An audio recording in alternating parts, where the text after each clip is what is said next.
Hello and welcome to the Baseball Wisconsin podcast. I am your host, Tim Gosler.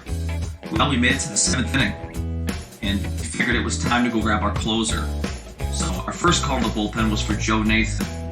But when we went down to the bullpen, we found one better.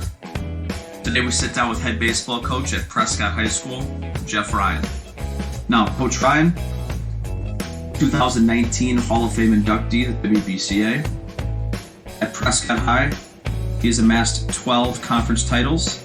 He's reached the state tournament 2 times and won the state championship in 2012. Now, today's episode, Coach Ryan unpacks his history at Prescott, some things that make the program unique, and shares some tips and strategies he's learned along the way that he still holds true today. Now, before we get started, just want to remind you to subscribe and share. If you subscribe to the episodes, you'll get a notification when new ones come out, which is every other Tuesday. And also feel free to share on social media, Twitter, Facebook, Instagram, whatever it may be, so other coaches across the state can hear from these great coaches that I'm lucky enough to sit down with. Without further ado, head baseball coach at Prescott High School, Jeff Ryan. Hey, Coach, how you doing today? I'm doing pretty good. Pretty good is better than pretty bad. Absolutely. Well, hey, let's start off just in your background. So where are you from? Where'd you grow up? Let's start there. Okay, I grew up in a small town in northwestern Wisconsin, Frederick, Wisconsin, graduating class of 51. Lived out in the country, had 6 brothers, 4 older brothers, and I have a twin brother, so 6 of us. No sisters, and just really had a really nice upbringing, had great parents. My mom was a school cook. My dad was a factory worker and a janitor, school janitor. And, we were always outside, whether we were playing sports or trout fishing or hunting, it didn't matter. Where I grew up was kind of like a little bit of a paradise. We had about 140, 150 acres of land. We still go up there and hunt, which we will be doing this weekend. But no, I grew up in a small town, and I have a great affinity for my hometown, and have a lot of great memories. When people ask me where I'm from, I still say I'm from Frederick, even though I've lived for over 30 years in Prescott. Frederick will always be home. Awesome. Now, after high school, where did it take you next? Well, I went to UW Eau Claire. I kind of a funny story a little bit. I grew up actually hating UW Eau Claire. I had 2 older brothers who went to UW Superior, and UW Eau Claire was one of the universities that people up in Superior did not like. They didn't like the Eau Claire feel and the Eau Claire vibe, so to speak. And I grew up not being a fan of UW Eau Claire basketball because my brothers were big Yellow Jacket basketball fans, and believe it or not, in the 1970s, Superior had some really good basketball teams. Back when the old NAIA basketball was big in Wisconsin, there was no such thing as NCAA Division III. But truth be told, after I graduated from high school, I ended up going to Eau Claire, and which kind of funny, but I loved it at Eau Claire. I was fortunate enough to play baseball at UW Eau Claire, and had a great time, played for a great man by the name of Dan Langloss, who I still have a great amount of respect for, one of the nicest gentlemen I've ever come in contact with. And once I left Eau Claire, I came to Prescott, first interview, first job opportunity, and I've never left. I've been here for 32 years. Wow. Now, tell us about your playing career. Give us a scouting report. What type of player were you? Okay, well, again, growing up, it really, whatever sports season it was the sport that we played growing up. And, I liked all 3 of them, but baseball was always my favorite. I really liked basketball. When I was in high school, I was fortunate enough to play shortstop at the varsity level. I know it's Frederick. I know it's not Waukesha. It's not Janesville Craig, or it's not Sun Prairie, but I was able to start as a freshman at shortstop.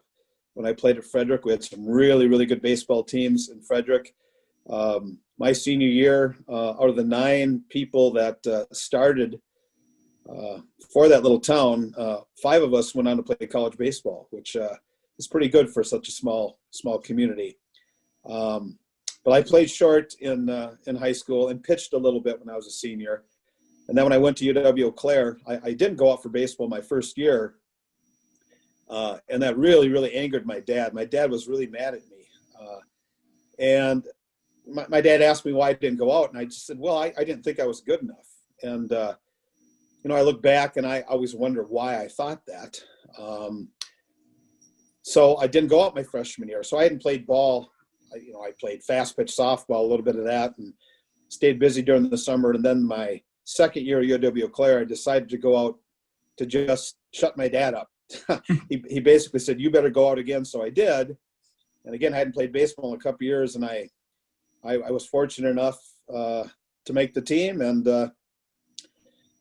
played at UW Eau Claire. And when I made the team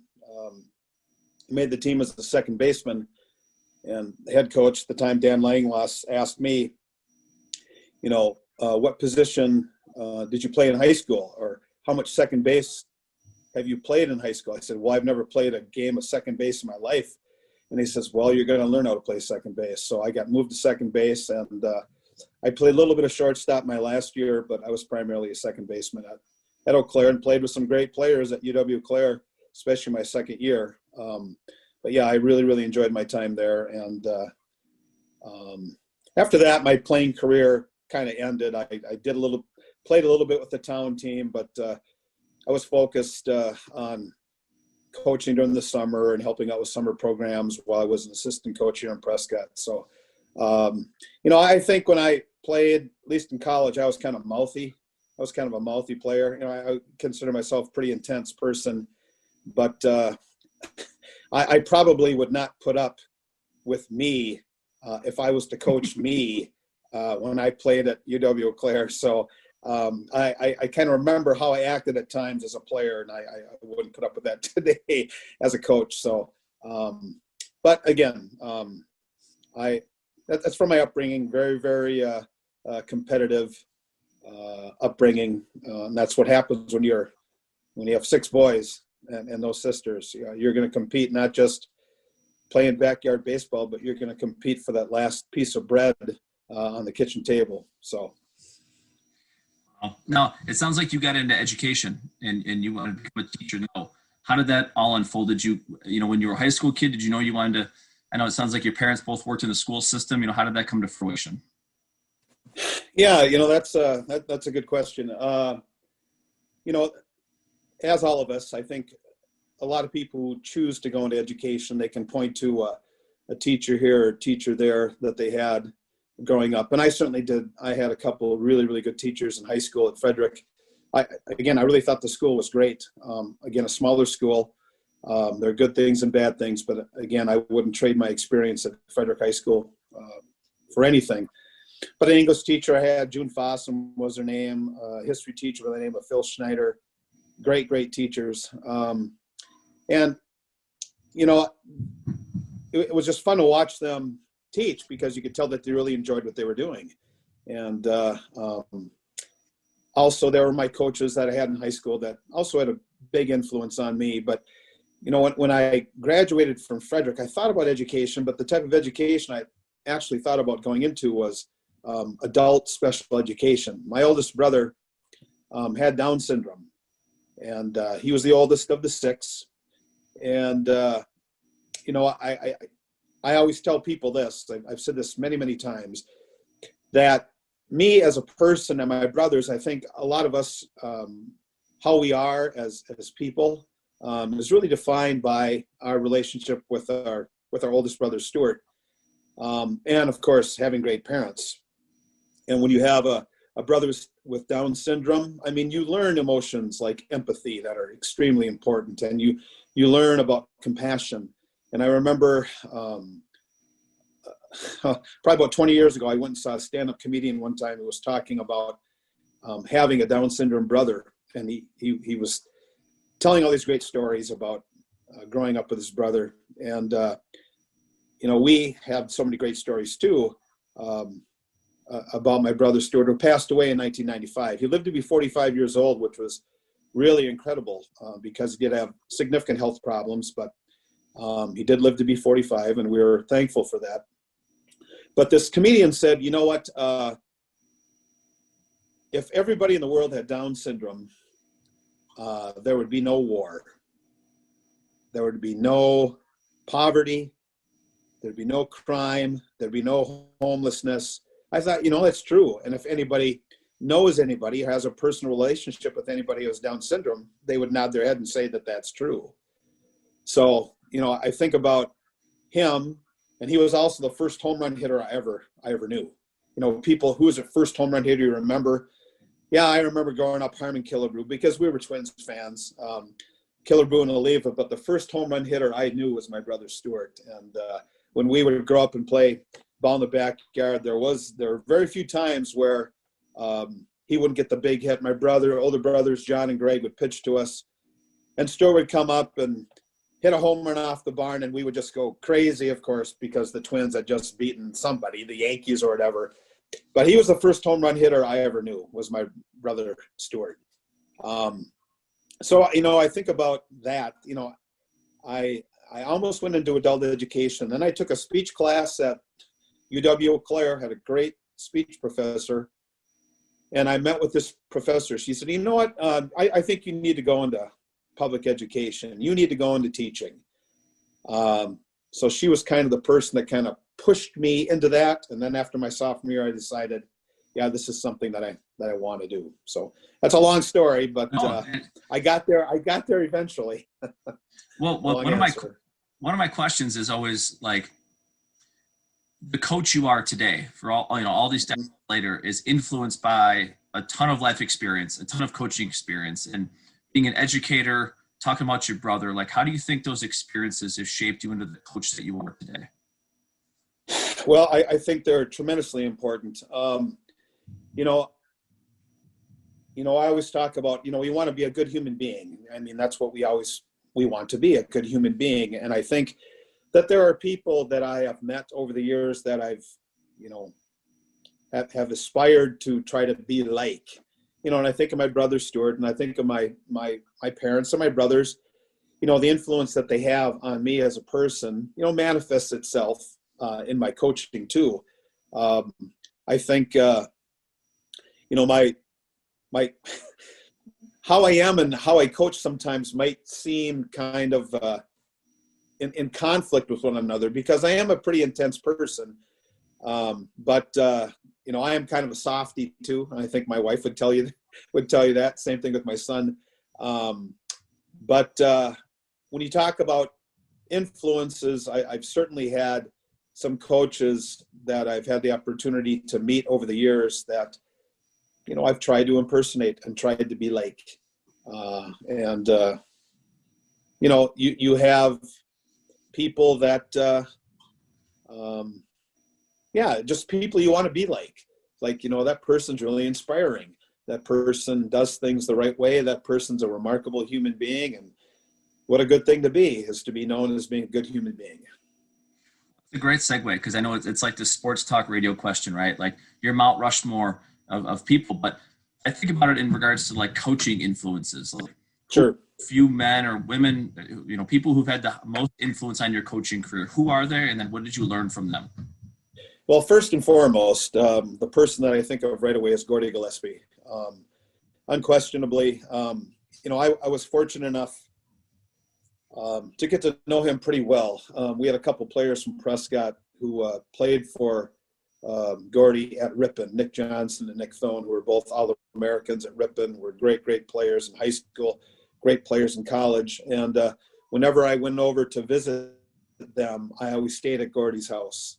Whenever I went to the state tournament, I stayed at Gordy's house. And there were times we'd stay up till 2:00 in the morning talking. And every conversation I had was just jaw-dropping. His experiences and the people that he knew, the people that he met. It's just incredible to talk with someone who has not only had so many experiences, but also has had so much success.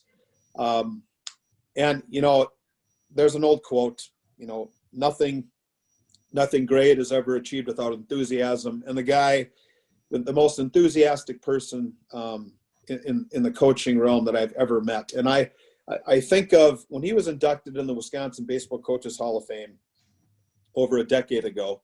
I remember during his induction speech, it was just incredible, because when he got done with his speech, he spent the whole time talking about the coaches in the audience. It was like he wasn't even being inducted. It's like all of us who were in the audience, we were the ones who were being inducted in the Hall of Fame. He just was so saying, you guys do a great job. You guys are so passionate. We're so fortunate to have people like you in Wisconsin baseball. Do you have any idea just on and on and on, just figuratively patting us on the back over and over again. It was like, who was inducted into the Hall of Fame here? Was it Gordy Gillespie, or was it everybody else in the audience? And that was an incredible thing to hear, to have someone who, again, understands the importance of acknowledging others. He never talked about himself, too. Never.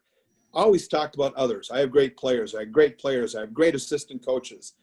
And I've never met any coach who was more humble than him, and more excitable and happy, always smiling, and very intense at the same time. You can be both. You can be happy and intense at the same time.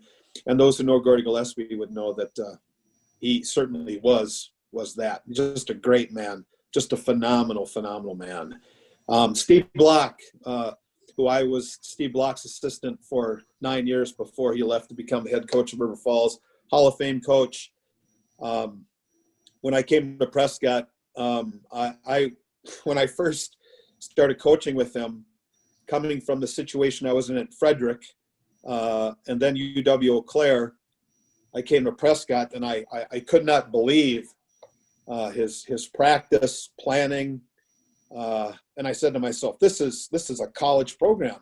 He's coaching high school baseball like it's a college program. I mean, just a master tactician. And Steve, who's a good friend of mine, was so good at recreating game-like situations in practice. Just a master at it. And that's why Steve was so successful when he coached. And I was very, very fortunate to be able to learn under someone like him, who was just, again, a master tactician, a great practice planner, and someone who said, basically, you have to try to recreate game-like situations in practice. You got to put pressure on kids. And Steve did a lot of that. And again, some people would say it was a lot easier to perform in games than it was to perform during practices with Steve Block. And I think there might be a little bit of truth to that. But Steve has been a great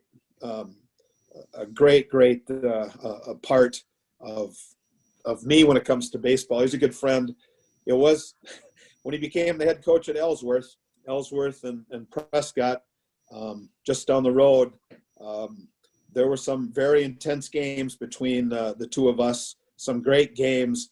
And that was hard on me. That was kind of difficult, knowing that Steve is intense and he knows that I'm intense and I want to beat him. He wants to beat me, and we have to try to make sure we keep it between the lines. But there were times where I thought, man, this relationship was kind of on the brink here a little bit, because we were both so intense when we coached against each other. But I'm glad that tempestuous sea is calm now. So, Steve and I are very, very good friends, and I seek his counsel a lot. And then one more guy, I would say Brian Doyle.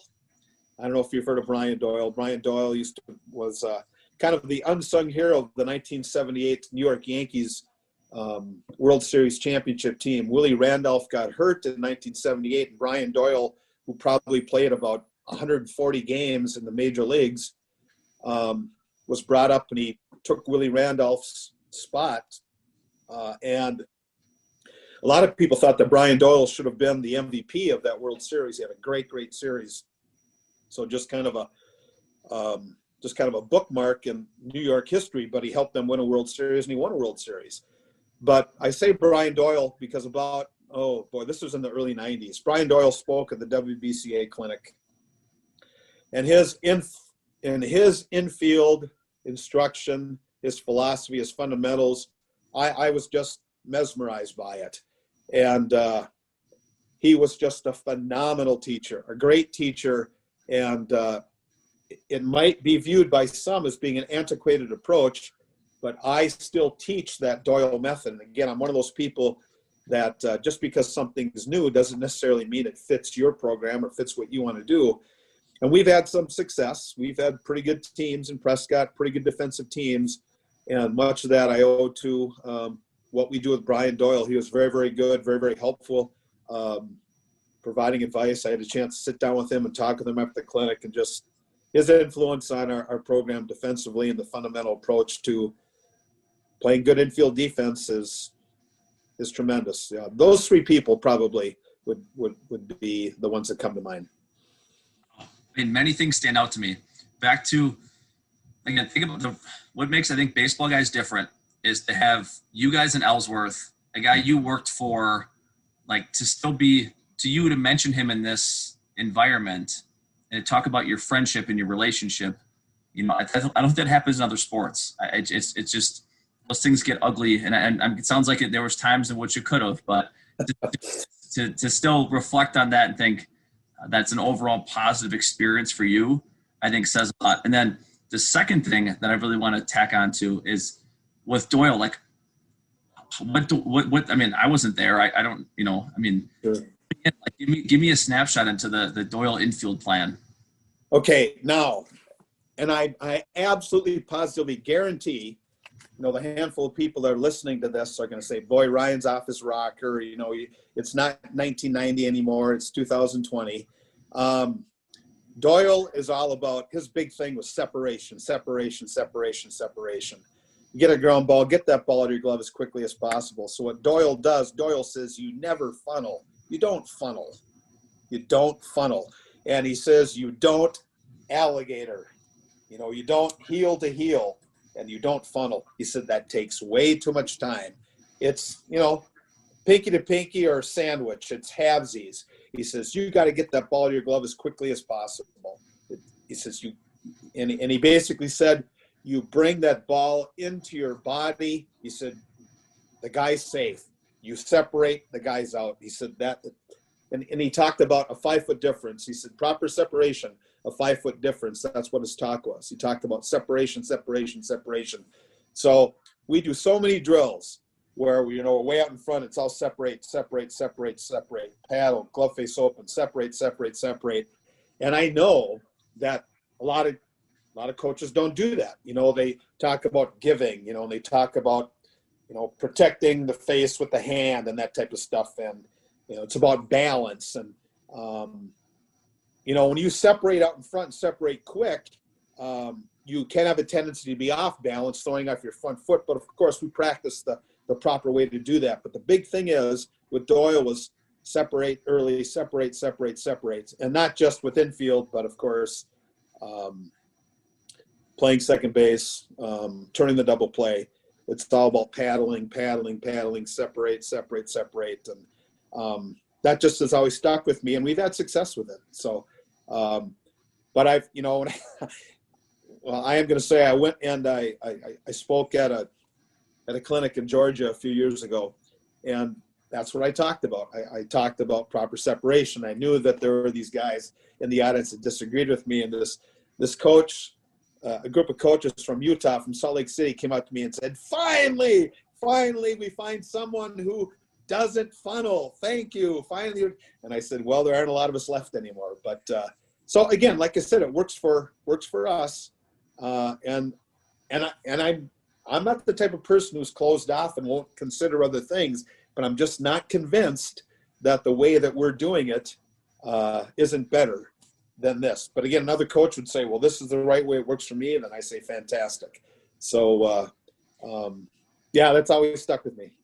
Well, it's interesting. So that's one of my later questions is like, what have you learned recently that's maybe challenged what you've done in the past and maybe forced you to change thought process on something? It could be anything in the game, or maybe you found out, we were teaching that wrong, or we've now flipped a 180 on that. Is there any other parts of the game that you've completely changed based on some new work you've been doing? I would say one of the things that I've done as a head coach, and I'm sure you know this too, and most coaches understand that you can't be successful unless you have good assistant coaches. And I have a really a good assistant coach who works with our pitchers, Brad Matzik, who was a very successful high school player and played for Coach Lechner at Oshkosh, was on the national championship team with Jared Washburn. And Brad Matzik just does a great job with their pitchers, weighted balls and all the technology connected to release point and getting out in front and front side, all those things that have just been new in the realm of pitching, I would say. For me, understanding that Brad, knows the pitching and I understand it, but to basically give him the power, or not the power. Give him the responsibility to teach pitching in ways that have completely changed since I've been coaching. When we first started, we talked about the front side, pulling your front side down and all these strange things, but now it's all about release point and it's about a firm front side.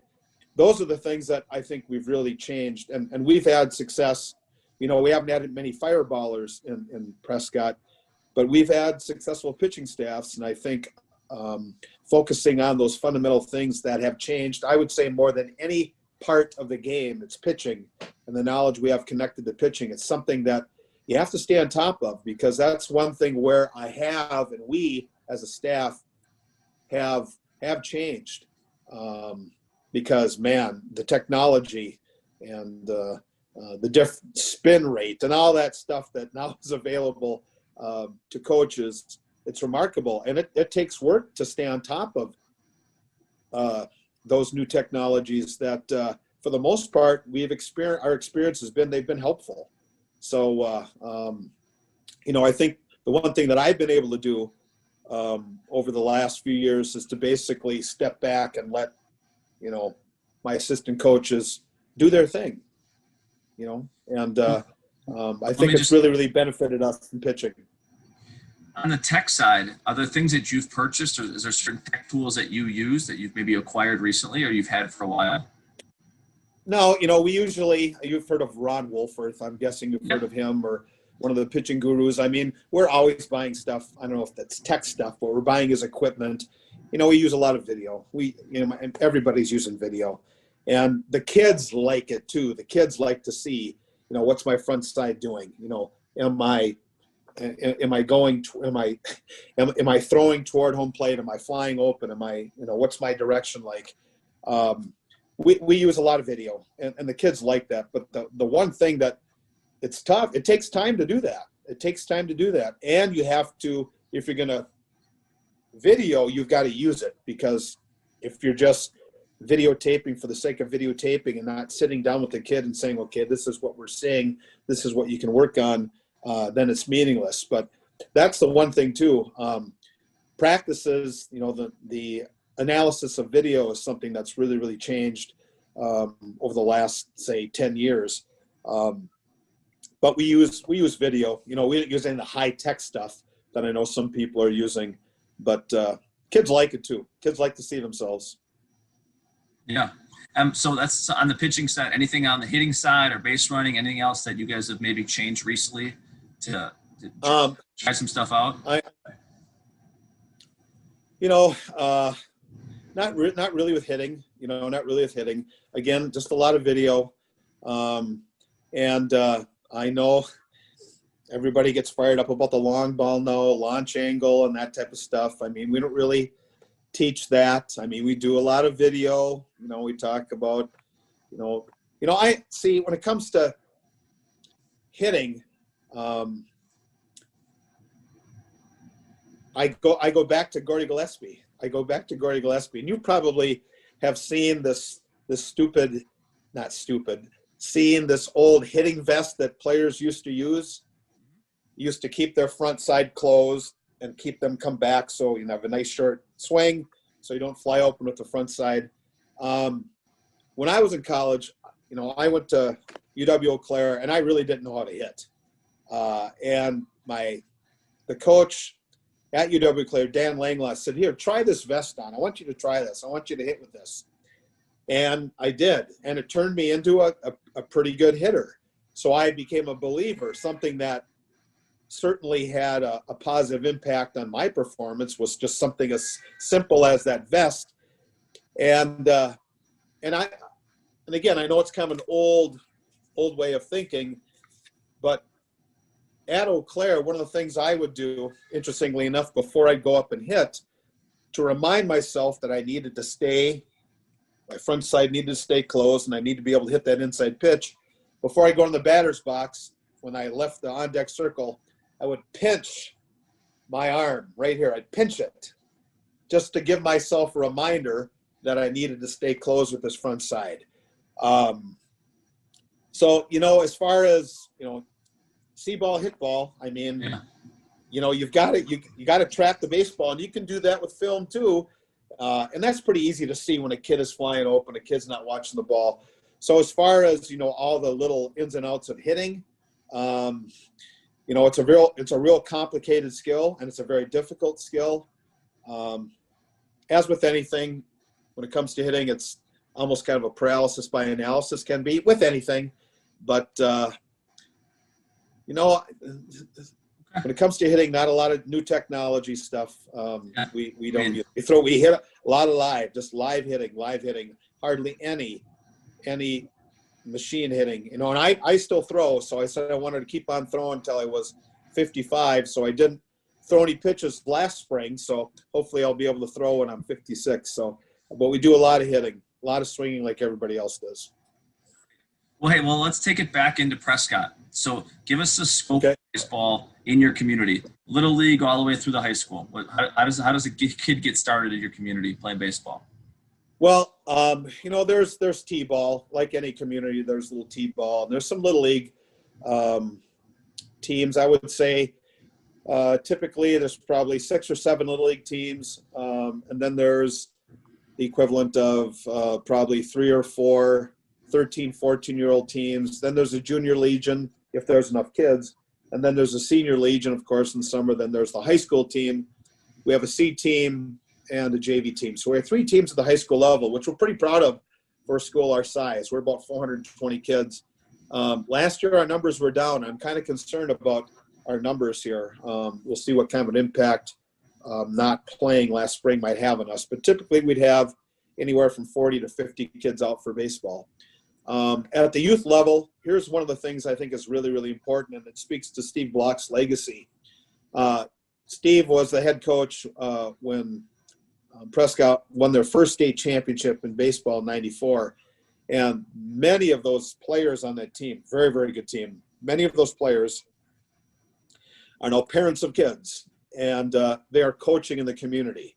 So for me, it's tremendous to have people who have come through Prescott that had success, because the way Steve did things, the way I did things were a little bit different, but fundamentally a lot of similarities. In fact, the similarities far outnumber the differences. So very fortunate to have those now dads who came through a system where this is how the game is taught. These are the basic fundamentals of pitching, hitting, defense. And, that's tremendous as a head coach to have that foundation already there. And in Prescott, I've been fortunate enough during the summer where I've had some coaches who are very, very good. Again, coaches who were dads of players who know the fundamentals, who know how Prescott baseball is supposed to be played. So I've been very, very fortunate in Prescott to have. It's a good baseball town. There's been a lot of people that have helped make Prescott a successful baseball community, and a lot of that is directly connected to Steve Block and all the work that he did and all the excitement that he brought to a sport that was sort of languishing for a while, but he kind of was amazing what he was able to do. And I've always think about his hard work and what he was able to do to put Prescott baseball on the map, and I've benefited from that hard work. Yeah, I mean, your inner Gordy Gillespie's coming out, just servant leadership. Thank you. I mean, it's fantastic. Now, you said your high school program, typical year, you got 40 to 50 kids. So do you guys typically just split to 3 teams? Do you guys usually need to cut? How do you kind of structure those 3 levels? Yeah, we don't cut. We've never cut. We always try to find a place for a kid to play. We've had a lot of 9th graders that have played varsity, and I think it's one of the things that consistently you can see in Prescott baseball, that we've had a lot of 9th graders that have played at the varsity level, and I think that kind of excites kids. An 8th grader coming into Prescott knowing that there is a chance that they could put on that varsity uniform, which is a great thing. So yeah, we have 3 levels, and sometimes, like I said, our numbers, 50 kids in a gym, that can be kind of challenging sometimes. But from 40 to 50 kids, and we're able to play a full varsity schedule and a full JV schedule. It's tougher for us to find C-team games because not a lot of schools in our conference have a 3rd team. So we spend a lot of time going across the river playing the Minnesota schools to try to fill up that schedule for the C-team kids. So the fields get a workout in Prescott. So I'm hoping, like I said, I hope we can do the same thing. I'm kind of worried about coming into the spring to see what kind of numbers we're going to have. Now, I like to ask coaches, how do you structure your tryouts? I mean, I know this next year's different with COVID restrictions and contact days and stuff, but a typical year, we got that Monday after pitchers and catchers. Do you usually run them through a showcase type? Do you run like a typical practice? Do you guys try to inter squad? What do those days look like for you guys? Well, early on, of course, we're sharing gym space. We have to share gym space with the softball team, sometimes with the track team, sometimes with the golf team. I mean, we're looking for gym space a lot of times if the weather is not cooperating. And what we do early on, say we have 13, 14, 15, or 16 9th graders that are going off for baseball. We will have every coach, every high school coach, and I'm lucky to have 2 paid assistants and typically about 2 other volunteers, former players that have volunteered over the years. And those incoming 9th graders, one of the things I never want to do is have those 9th graders think that they're 9th graders. Oh yeah, they're just an opportunity for the program to make some money during fundraising. We want to give those 9th graders, their due. So all the coaches will work with the 9th graders for the first 10 days, first 10 practices, where we'll have them for an hour and 45 minutes. They get our absolute complete attention, all the coaches. And I think they deserve that. And I think that helps. That's helped us keep kids out for baseball. That, we're not going to, your 9th graders here go up on the JV field and, that's your field. I'm not going to bother you for the rest of the year or do whatever you want to do. No, this is, you're important here and you're going to get our best. So what we do is we'll have practice with them for an hour and a half. And then after they're done, then we'll practice with an hour and a half, hour and 45 minutes with the 10th, 11th, and 12th graders. But we concentrate on those 9th graders. And I've gotten really good feedback from people saying that's a good message to send. And I'm proud that we do that. And I think those 9th graders deserve it. And again, we want them to get excited. We want them to stay out because baseball, like football, really becomes a numbers game. I've said that, at a school our size, there were some years where we only had 2 or 3 kids out for baseball in a year. Now you can survive that for 1 year, but back-to-back years like that are tough. But if you can get, I've said this, if you consistently can get 9, 10 kids out, at least at our school, out for baseball in each class, you're going to be successful. You're going to have success. So we want those kids to stay out. We want them to feel wanted, and we think we do a pretty good job of doing that. It sounds like it. I mean, it's a concerted effort systematically to get all you guys, hands on those guys, figuratively hands on those guys and make them feel important to the program. And, I think that goes a long way with a 14, 15-year-old and their parents and everything else coming into your program. So, I mean, obviously at some point you split up into your 3 teams, and then you're the varsity coach as well. So, you get to varsity time. Like, are there any things unique about your program, anything unique about your varsity team that you guys do that maybe you think is, I don't want to say gives you an edge, but it makes it unique to Prescott baseball? Well, I think, I think we have a pretty good reputation in Prescott. And so let me ask you, what is the reputation? Go ahead.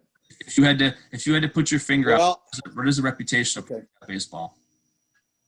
Okay. First of all, like many other programs, we write a mission statement. We have goals. The kids do that. I'm not involved with that. They do a mission and a goals. They do goals. And of course, they identify team goals, and then they themselves identify individual goals. And one of the things you have to do, of course, when you identify those goals, you have to revisit those goals. You don't just create them on March 17th and then look at them in June. You have to take a look at those goals to see if they're realistic. I mean, not just team-wise, but individually. So we have to identify those goals. But one of the things always, I tell the students, well, they are students too. I tell the players, one of the things you must do is you are going to be a great ambassador. You are going to be a great ambassador for our community. That cannot be a goal that's going to be understood. That's something that you have to do.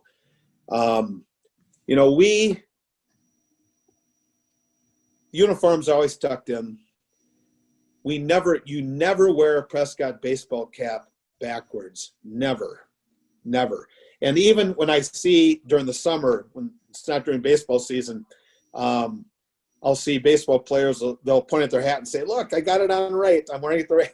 So they never wear a Prescott baseball cap backwards.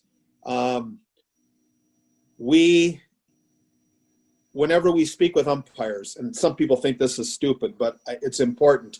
It's Mr. Umpire. We don't say blue. Hey, blue. Hey, blue. It's Mr. Umpire. Thank you, Mr. Umpire. Mr. Umpire, could you please move, please? Mr. Umpire. It's always Mr. Umpire. Mr. Umpire. They get 11 seconds to get into the dugout. That center fielder better be in the dugout by 11 seconds. That doesn't mean that kid at first base walks into the dugout. You sprint into the dugout. You're not going to showboat. You're not going to pound your fist. We're not going to do, this I point at you, you point at me. We run at each other. We do a chest bump. We just don't. I will not allow that. I don't like that. I know that that's old school, but I want our players, I think, play with a quiet intensity.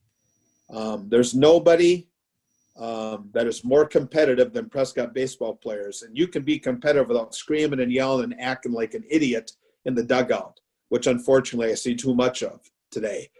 But we are going to win. We're going to win with class. We're going to learn how to shake hands. We are going to treat our opponent with respect. And no one's going to be better prepared than Prescott baseball players. That dugout when we leave is going to be cleaner than when we got there. When we walk into the bus, our jerseys are not untucked. We walk into the bus the same way we walked out, with our uniforms on, our hats on straight. please and thank you to the bus driver. I think we have a reputation of really being a classy baseball team. And again, I insist on that, and I think the students like that. We go to restaurants afterwards. It's please and thank you. And it's really, really great when we've stopped at burger joints after games. And it really makes me proud. Without me saying it, there'll be maybe a couple that'll walk in after us, and the players will step back and say, hey, you go in front of us. You go in front of us. You're not going to stand behind a bunch of 17, 18-year-old kids. You can go to the front of the line in front of us. And then as we leave the restaurant, thank you, thank you. I always tell kids, you know, you're wearing a Prescott baseball uniform or Prescott baseball hat, you're in Waukesha. You go into that gas station in Waukesha or Menominee Falls, and that person in that gas station sees you wearing a Prescott baseball shirt or Prescott baseball hat. It might be the only time that person from Menominee Falls ever meets anybody from Prescott. The only time. So what type of an interaction do you want that person to have with that person from Prescott? What do you want them to say when you walk out of that gas station? You want that attendant, I don't care if the attendant is 17 or 70 years old, you want them to say, boy, that's a really nice young man that walked. God, that kid was really polite. Those kids are from Prescott. Wow, that's, you know, I was really impressed. And that's what we're trying to do. And I always say this, the winning just happens. It just happens. We're going to prepare harder than as hard as we can, but the winning just happens. But what type of human beings are we becoming? You know, and I always say this: you want to be an easy team to root for.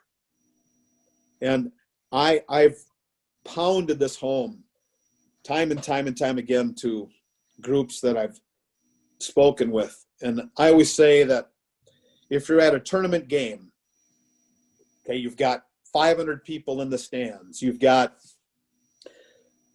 Prescott versus Ellsworth. You got 1/3 of the crowd is rooting for Ellsworth because they're from Ellsworth.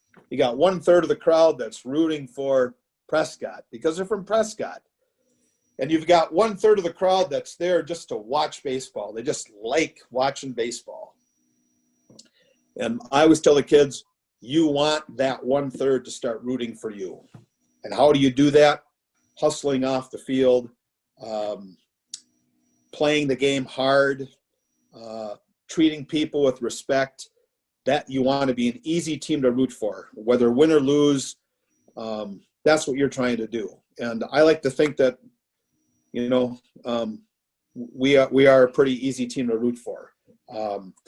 Maybe some people would disagree, but you know, we never show up our opponents, and I just pound that. I just pound that home. You can't do that. You can't do that. That's not being a good human being. You know, again, you can still play with intensity. I want to make that perfectly clear.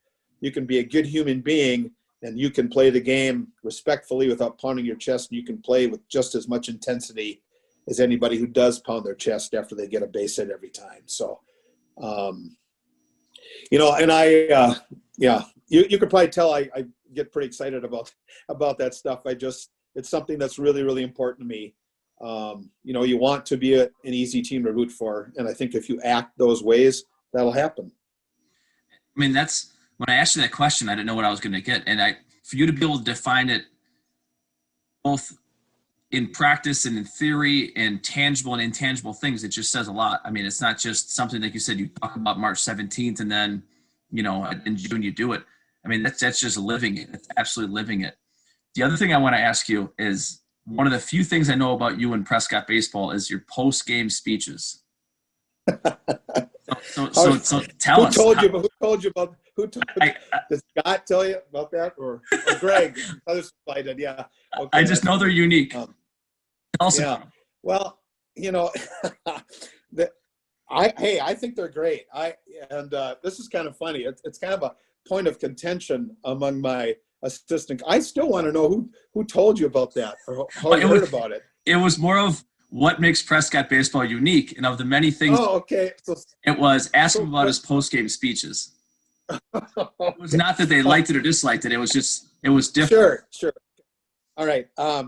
Well, and this was about, this was at a clinic, at the Wisconsin Baseball Clinic, probably about 10 years ago.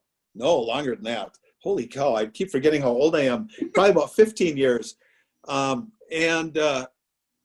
This coach, and he was a high school coach, and he said, how many people have ever been asked this question? Or he said, think about your playing days. You go home after a basketball game or after a football game or after a baseball game. You walk in and mom or dad, and this guy said, usually dad would say, what did the coach say after the game? What did the coach say? And he said, I remember that. And I thought, you know what? I'm going to let mom and dad hear what coach says after a game. So I thought, God, that's kind of a cool idea, kind of a neat idea. So after each game, win or lose, the players all come out, and they usually sit between home plate and the dugout, whatever dugout is. We sit down near the fence, and we have post-game comments. And parents and spectators will come up to the fence, and they'll listen. And they can hear. I'm a completely open book. Now, my assistant coach, and he's great, Brad Matzik, he hates that. He does not like that. My other assistant coach, he likes it, but Brad does not like it. And I'm like, no, I'm an open book. So I will say, win or lose, what I say. And again, I'm not hiding anything. And I've told people this. Some people said, well, after everybody leaves and you probably mute with the team again and say something. No, no, I don't. What I say after a game, win or lose, is what I say after a game. And it's kind of fun, I think, when parents come up and they want to hear what Coach Ryan has to say. It's also an opportunity for me. After a win, I give away game balls. Game balls are fun, too. Usually anywhere from 2 to 4. And, I'll have the 4 game balls, and I'll announce who got them. We'll say a little bit about them. It's fun to do that. And what's really, really cool then when you go to graduations and stuff, and they have these balls in their trophy cases, and they have their name when they got it, what they did. And that's really cool. That's why you do it, for those keepsakes. But, yeah, those speeches are – and, another thing that they're good, I think it kind of – I've gotten used to it now, but it is a way to self-police your commentary. You have to try to find a way to be critical without being too harsh. But I certainly criticize, and I will talk about maybe a missed sign or something that we needed to do better. But I think you temper your tone, I think, after a loss especially. But I think it's been a good thing. I think it's been a good way to, again, demonstrate to parents that, again, I have nothing to hide. I'm an open book. And instead of you asking, Billy, what coach said after the game, come on up. You can hear what Coach Ryan has to say after a game. And I kind of like that. It's kind of a neat thing. I get so many questions about it because I think it's awesome. I think it's a great idea. So have you been doing it for 15 years? Yeah, about 15 right. years. Yep. So what percentage of percentage of parents come to these meetings? Do all of them? Is it just what you do now that everybody knows it? Yeah, everybody knows I'm going to do it. Everybody knows. And home games, of course, there's more fans there than away games. But I would say typically sometimes there are anywhere from 5 to 25 to 30 people that will come and, grab on the fence. And I don't whisper. I mean, they can hear. I'm loud enough anyway. But no, it's it's fun. I like doing it. Like I said, Brad Matzik. I let Brad Matzik start, and then any of my assistant coaches, if they want to chime in. But I get the last word, of course.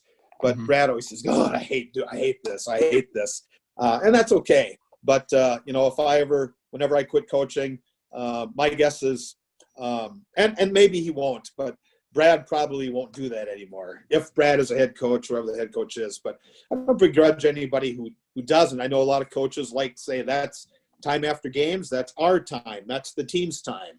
That's when we go out to center field, and that's when we go down the line. That's just our time. And I respect that, and I understand that. But again, like I said, I'm an open book. I don't have anything to hide. So, Well, not that any coaches do. Not that any coaches do. all right. Well, I mean, you hit on a lot of things. Well, for 15 years, I mean, you guys have had a pretty good run. So I think there's a reason why you kept doing it. I mean, for a lot of reasons. I mean, winning helps, but there's a lot of reasons you do it. But also, I think what you touched on that stood out to me was you temper what you say, right? Because as a leader, as a coach, as a teacher, that every word matters. Words matter. And I mean, I could think about things that were said to me as an athlete that I will never forget. And I will forget how they made me feel at that time, both positively and negatively. And to know that we now carry that weight, like you said, really tempers the words you choose, not because you're hiding anything, but because you know the power of your language. Sure. Yeah, and I agree 100%. And again, like I said, yeah, because as you said, we can interpret words any way we want. And one person might interpret this statement as being harsh. Another person might say, well, no, he's just being sarcastic, or he's just being funny. And you can't really do that in that situation. Now, a one-on-one situation with just the team, maybe you can. But when you're speaking in a situation like that, you're talking to the team collectively, and you're, again, identifying some kids if you win a game with getting game balls. But even though they're the parents, they really don't know the nuances. They don't really know the chemistry and the makeup of the team. And, that game-like or that teammate banter that goes on a lot of times goes over the heads of parents. So you have to try to make sure that your comments are that they can fit under that big tent, and it's always interesting because my wife is here in the room, and she'll listen to what I say, and I'll ask her from time to time what she thought, and it's interesting to hear what people on the other side of the fence think. So I think it's been a good thing. It causes me to, again, watch my tone, police my words, and understand that these are just young men that, in the end are doing their best, and we have to make sure that we don't do anything that, causes them some angst. And that's, I want to find out in like July or August after this year, someone's going to listen to this and they're going to say, you know what, I'm doing it. I'm going to do it one time, or they're going to do it this season. And I want to get a message from that guy, that coach that does it. And we're going to laugh about it. Cause I think that's, again, talk about something that makes your program unique. I mean, that absolutely is unique. And there's a reason you've been doing it for 15 years. What stands out to me is you've talked a lot about things you've learned over the years. That leads me kind of to my last couple questions here, but what do you know now, 30 plus years into coaching, that you wish you knew when you got started? That kid coming out of Eau Claire who first got started, what do you wish you knew then that you know now?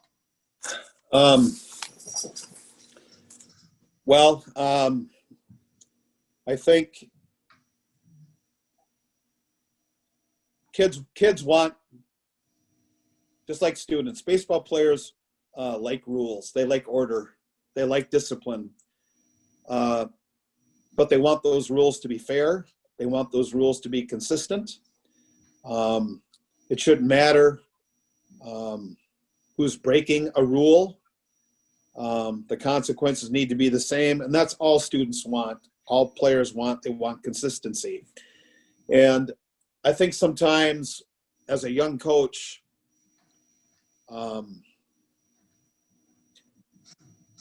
that was something that was lacking in my approach, not understanding that, the last kid on the bench sees that there might be a different set of rules for other kids, and it just can't be that way.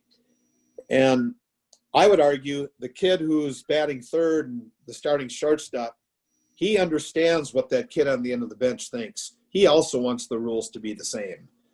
And I think being consistent in how you communicate, not just with players, but with parents.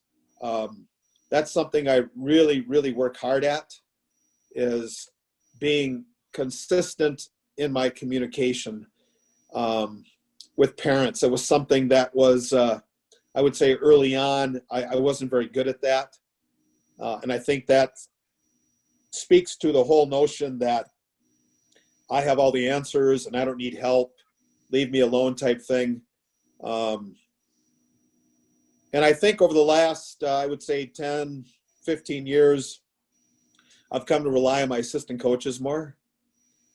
And, you know, playing baseball is supposed to be fun.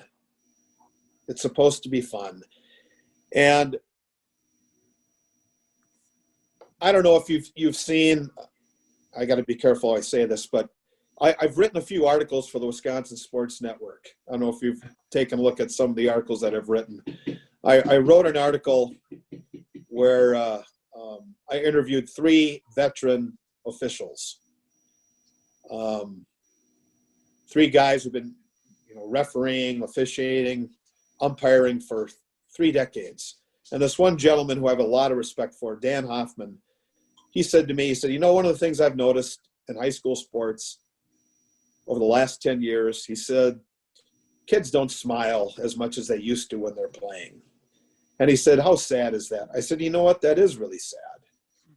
I think there's always room for levity. Again, I'm a very intense person, but there is always room for levity. And I think when I was first starting, believing that if a kid's laughing, it means he's not thinking about the game. You got to be thinking about the game. You know, where's your head? Come on, you got to. You know, there's nothing wrong with that. And I think that's something that I've come to realize. Playing a sport, playing a high school sport is supposed to be fun. And you got to allow the kids to have fun. So that's certainly something that I would have done differently, is to, you know what, the kids, they're coming to practice because they want to play. They want to play. It's about playing. They want to play a sport. And when you're playing, you're supposed to be happy. You're supposed to smile. And, you know, I think there's more of that now in Prescott baseball than when I first was coaching. So, you know, I think about what he said a lot, and I thought that was very sad. That's a sad state of affairs when you have an official who's been reffing for almost 40 years saying that, you know, kids don't smile as much as they used to anymore. And that really kind of stuck with me when I heard that. It's supposed to be fun. And I think sometimes we can do things to make it not as fun as it should be. And I think I have to remember that. I have to remember that now as well as when I did when I was younger. Another thing I think, and it speaks to ego. When you first start coaching, again, you have a tendency to believe that you have all the answers. You've got to be willing to ask for help, because there's so many people that are willing to help. You know, I think about not just people like Steve Block, but Mark Fuller, you know, Marty Paulson from Fond du Lac, Don Williams, a legendary coach from Hortonville, people over the years that I've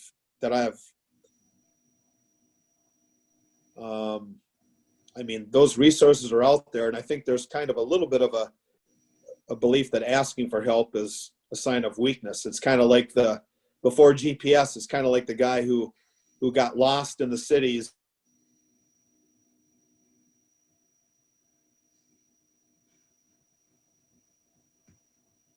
and asking for directions. You know, sometimes we have to ask for directions. And I think as a younger coach, I think I would have asked for more help than just Steve Block. I mean, there's other people out there that I could get help from. So that's one thing I think I would have done differently too, is sought the advice of more people.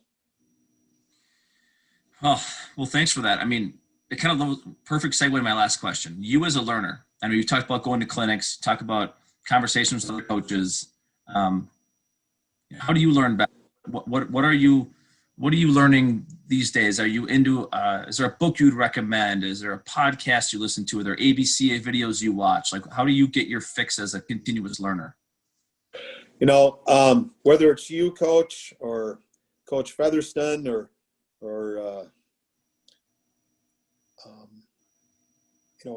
Coach Holler, any of the successful coaches in Wisconsin, any coach in Wisconsin who cares about baseball, always teaches the fundamentals. How they teach it differs from program to program, but they're going to drill, and they're going to work hard at it, and they're going to be successful. So I always say that all coaches who care about the sport, they're going to focus on those fundamentals. They're going to focus on those things that they believe enable their clubs or their players to be successful. Everybody does that. So I've always believed then, okay, all things being equal, then what is the difference? Because you're teaching fundamentals, I'm teaching fundamentals, coaches around the state are teaching fundamentals. So what is the difference? Well, the difference is between the ears, the mental part of the game. I don't know if you've heard of Jeff Jansen, and this. I've used so much of his stuff, the commitment continuum, just tremendous stuff, the stuff between the ears. I can't get enough of Jeff Jansen. I can't read enough of his stuff. I think I've got every book that he's written, and we use a lot of his stuff. Another person. Can I pause right there?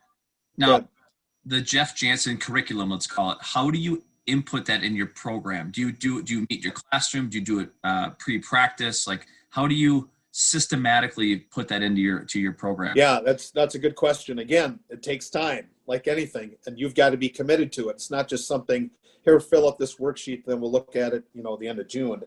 But yeah, we have classroom time. That the great thing about spring break, it's one of the things that we will use during our contact time.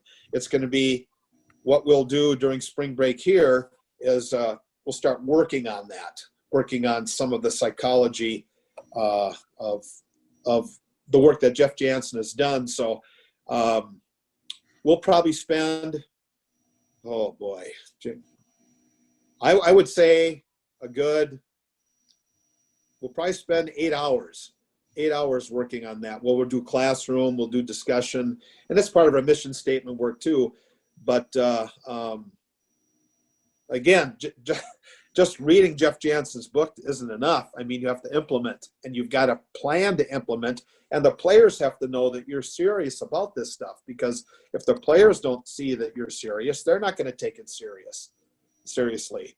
So I wanted to mention someone else too that is just, I think, a tremendous teacher of the mental game is Mike D., Illinois Chicago head coach.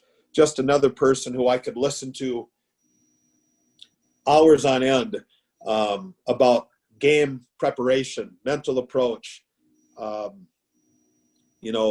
importance of preparing to pitch before every game. And he talks about that too. He says everybody who cares about the sport is going to teach the fundamentals. And he always, and I'm stealing a line from him, he says, okay, what is the difference? It's the mental part of the game.